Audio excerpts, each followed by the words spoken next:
ഇഡലി വില്ലേജിൽ നിന്നാണ് ഞാൻ വന്നിരിക്കുന്നത്. അവിടെ തന്നെയാണ് ഞാൻ ജനിച്ചിരിക്കുന്നതും. കഠിന പ്രയത്നത്തിലൂടെയും രാമനിലൂടെയാണ് ഞാൻ വളർന്നത്. എന്റെ വീട്ടുപേര് ഊസുമാക്കി. പക്ഷെ എന്നെ എല്ലാവർക്കും അറിയാവുന്നത് ഒരു ഭ്രാന്തൻ ചെറുക്കനെന്നാ. പക്ഷെ നിന്നെ പോലൊരുത്തിന്റെ സുരക്ഷ ഏർപ്പാടാക്കാൻ എന്തായാലും എന്നെ കിട്ടില്ല.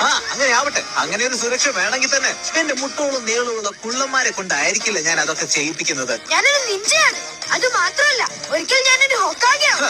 ഹൊക്കാഗെ വലിയ കാര്യമായി പോയി. ഞാൻ എന്തിനെ കുറിച്ചാ പറയുന്നതെന്ന് എനിക്ക് അറിയാലോ. കക്കാശി സെൻസയുടെ ശരിക്കുള്ള മുഖം. എന്താണ് എന്റെ പ്രശ്നം? അതോർത്ത് വിഷമിക്കണ്ട.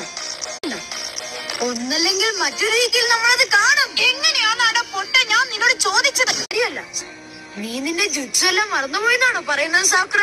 മറന്നു പോകുന്നത് നീയാണ്. അവിടെയുള്ള എല്ലാവരും നമ്മളെ കാത്തിരിക്കുക.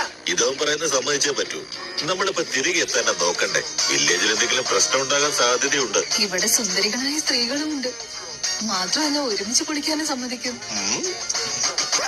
എടാ മണ്ട, ഒരു 2 മിനിറ്റ് നീ നിന്നിരുന്നെങ്കിൽ നമ്മൾ ഈ പ്രശ്നത്തിൽ പെടില്ലായിരുന്നു. നീ എന്താ പറഞ്ഞേ? അതെ, നിർത്തുന്നത്. നോക്ക്, എനിക്ക് നിന്റെ സഹായം ഒന്നും വേണ്ട കേട്ടോ. നിനക്ക് ആവശ്യമില്ല. എടാ മത്തകത്തലയാ, എന്റെ മനസ്സ് പറയുന്നത് നടുക്കത്തെ വാതിലാണെന്നാ. വേണ്ട, നിൽക്കൂ. എന്താ വേണ്ടത്? ഇത്തരം സാഹചര്യങ്ങളിൽ വളരെയധികം സൂക്ഷിക്കേണ്ടതുണ്ട്.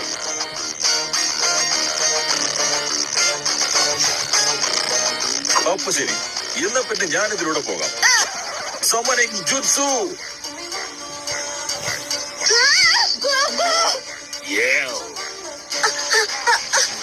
അത് സംസാരിക്കുന്ന തവളയാണല്ലോ. പ്രവേശന കവളം കണ്ടോ? നീ അവിടെ നിന്ന് പോയി നോക്കിട്ട് വാ.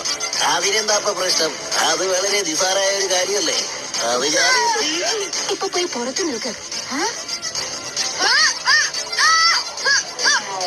അതേതായാലും കൊള്ളായിരുന്നു. പക്ഷെ അവളെന്തിനാ ഇതൊക്കെ ചെയ്യുന്നേ? നീ അങ്ങനെ തന്നെ ഇരുന്നോ അവിടെ.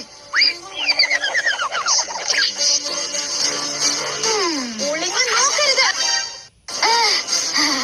ഈ ഇച്ചിരോക്ക് രാമൻ, ഇതാണ് എന്റെ എല്ലാ അസുഖം മാറ്റാനുള്ള എന്റെ മരുന്ന്. നീ ഹോസ്പിറ്റലിൽ നിന്ന് ചാടിപ്പോന്നപ്പോ ഞാൻ കരുതിയത് നീ നിന്റെ പരിശീലനത്തിന് വേണ്ടി പോയി കാണുമെന്നാ. നിങ്ങളോ? അതെ, നിങ്ങൾക്കാർക്കെങ്കിലും വിശക്കുന്നുണ്ടോ? എന്തൊരു ശല്യാണ്. അപ്പൊ ശരി, ഞാൻ പറയുന്നു, നമുക്ക് പോകാൻ സമയമായി. നമുക്ക് പുറപ്പെടാം. എന്തൊരു കഷ്ടം, ഇത്ര പെട്ടെന്നൊന്നും എന്നെ കൊണ്ട് ഉറങ്ങാൻ പറ്റില്ല.